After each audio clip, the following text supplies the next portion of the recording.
But back in June, there was an update that was not a core update. It was one that we called the government update. And the reason we called it that was because we saw great increases in rankings for many official government sites. So sites like the cdc.gov or fda.gov, sites like that, had a very large boost in June. And one of the things that we speculated on was that this was connected to what Google says in their white paper on how they can fight disinformation. And in that white paper, they say that in times of crisis, which the world is certainly in a time of crisis right now, in times of crisis, they can prefer authority over relevance. And so something changed in June to cause that. And what's really, really interesting is that some of those changes seem to have been reversed with the December core update. Not completely. I don't think Google completely reversed it. Well, let's talk again about this. What does it mean to turn up the dial in terms of authority? I keep talking about this video. If you haven't watched it, search up Trillions of Questions. It's a video. They call it a home movie by Google. It's really, really good. And there's a lot of clues in there as to how Google search works. And if you are an SEO, it's pretty much required watching, in my opinion, to watch this video because I've learned so much from it. One of the things that they talked about in this video was the situation where a few years ago we had issue with sites ranking if you did a search that was, did the Holocaust exist? Did the Holocaust happen? And I think most of us listening to this have no doubt that the Holocaust was a horrible event in history. And yet, in the past, if you did a search for did this happen, what Google would show you is all these pages that argue that the Holocaust did not happen. And what they said in the video was that authoritative websites, they didn't need to have paragraphs of text to explain that, yes, this was an actual event that actually happened.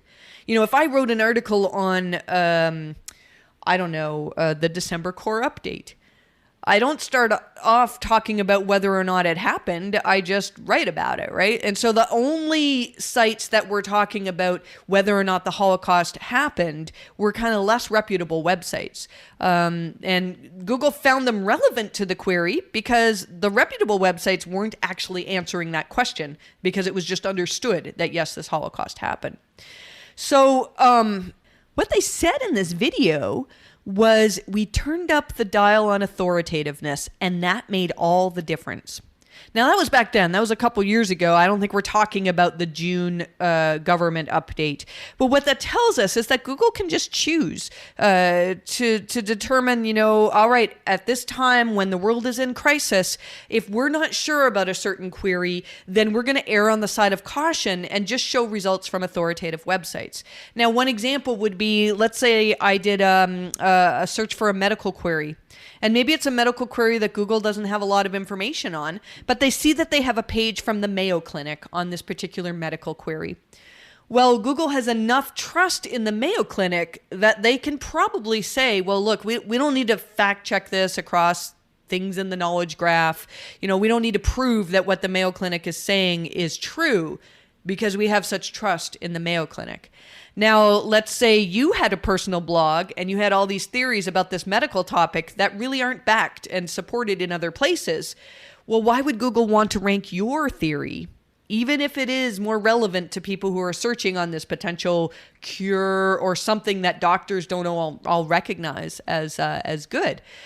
And so one of the things that we noticed was that with the December core update, it seems that in some cases they made it so that there was less emphasis on authoritativeness and a little bit more emphasis on websites that are relevant. And let me see if I can explain this a little bit more. There's a page that everybody should take a look at on Wikipedia, and it's talking about fringe theories. Now, fringe, F-R-I-N-G-E, it's kind of a weird word. Fringe theories. Now, the reason why I mention this is that at some point last year, somebody surfaced a bio from a Google employee named Paul Haahr. And Paul Haahr is an engineer at Google. And if you look at his bio, it says, here's his mission, less fringy search. And the summary is fringe ranking, not showing fake news, hate speech, conspiracy theories, or science, medical, or history denial, unless we're sure that's what the user wants.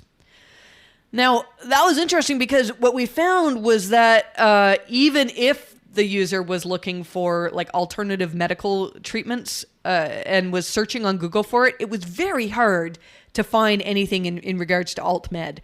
And with the December core update, some of our alt med clients actually improved, but a number of alt med sites did not. And so, I think that Google got better at figuring out what is hokey, pseudo, fringe science, whatever you want to call it, and what's closer to being recognized as truth by experts in your area. Now, this page on Wikipedia about fringe theories, it classifies fringe theories in 3 different ways, and I think it's important to look at this. We don't know whether Google actually does this in their algorithms, but it kind of makes sense to me when we look at it. So the 3 categories that Wikipedia uses for fringe theories are number 1, pseudoscience, number 2, questionable science, and number 3, alternative theoretical formulations. That's a lot of words, but basically pseudoscience, they say, is proposals that, while purporting to be scientific, are obviously bogus. And this is probably what Google's talking about, where they say, look, if you have an article that talks about how carrots can cure cancer, you sure as hell better have references. That's a straight quote from Gary Ish at PubCon. He said, you sure as hell better have references to support those points. Another example that Wikipedia uses to support fringe theories and to describe what they are is astrology.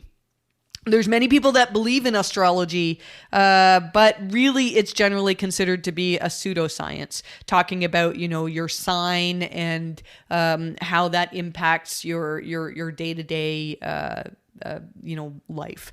And so, some people could argue, well, there is some evidence that astrology works, and maybe there's anecdotal evidence that, the newspaper said, well, everybody with my sign is going to have this thing happen to them today, and it happened to me, so it's got to be legit. Like, you can't base things on anecdotal evidence. The next was questionable science. And the example that Wikipedia gave was hypotheses which have substantial following, but which critics describe as pseudoscience. And so it says if there's something that is a little bit iffy in this area, then it should not be described as unambiguously pseudoscientific, while a reasonable amount of academic debate still exists on this point. And I think that much of alternative medicine falls in this realm. We could say, hey, these particular essential oils seem to help a lot of people, but there's no science to back it up. Or, there's many situations where there seems to be some people who believe that this alternative treatment works, but there's not a lot of consensus among the experts in that field.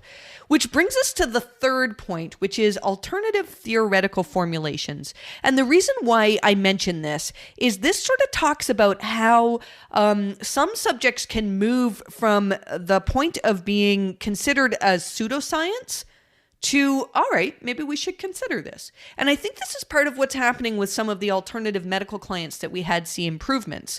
So let's see here. Alternative theoretical formulations from within the scientific community are not pseudoscience, but part of the scientific process. I'm quoting from Wikipedia here again on fringe theories. They should not be classified as pseudoscience, but should still be put into context with respect to the mainstream perspective. For instance, so the example that they give is Continental Drift. It was heavily criticized because there was no known mechanism for continents to move, and the proposed mechanisms were implausible. When a mechanism was discovered through plate tectonics, it became mainstream. And then it goes on to say, in other cases, an alternative theoretical formulation lacks significant evidence to show its validity, but when such evidence is produced, they can become mainstream. An example that they give of that is the Big Bang Theory. I'm not too familiar with how the Big Bang Theory, was formulated, but it's generally recognized as true by much of the scientific community. But there was a time when it probably wasn't. It was probably seen as either pseudoscience or some type of fringe theory. So what am I trying to explain here? We have a client that ranks in an alternative medicine area that really was loosely backed by science. And when we gave them the report that said, like, look, I don't think there's a lot in Google's knowledge graph that backs up your claims here, they said, but really there is. Like there really was science to back up their claims. And one of the things that we speculated was as those claims, as more information gets fed into Google's knowledge graph and Google gets more information to say, oh, you know what, this particular expert in this field of medicine, they actually recognize this as a legitimate field of medicine. And as more and more people start saying, you know what, this is not hokey, this is not carrots cure cancer, this is a legitimate treatment, and more evidence is ready, then Google's algorithms can start to recognize that. So I'm kind of wondering if when we have core updates, if it means that Google has implemented some of the stuff that's in the knowledge graph, some of the new information that has appeared, some of the new expert theories, the new expert writings that have been seen online, or whether there's something else that's going on. You know, maybe Google's algorithms just got better at saying, well, we've got this information, and when we put it all together, this actually seems legit. I don't know how Google did it, but the fact is that we're seeing websites, some of the websites that were very obviously suppressed, and most of these were suppressed with the June 2019 core update, where we felt that Google made changes to suppress sites that contradict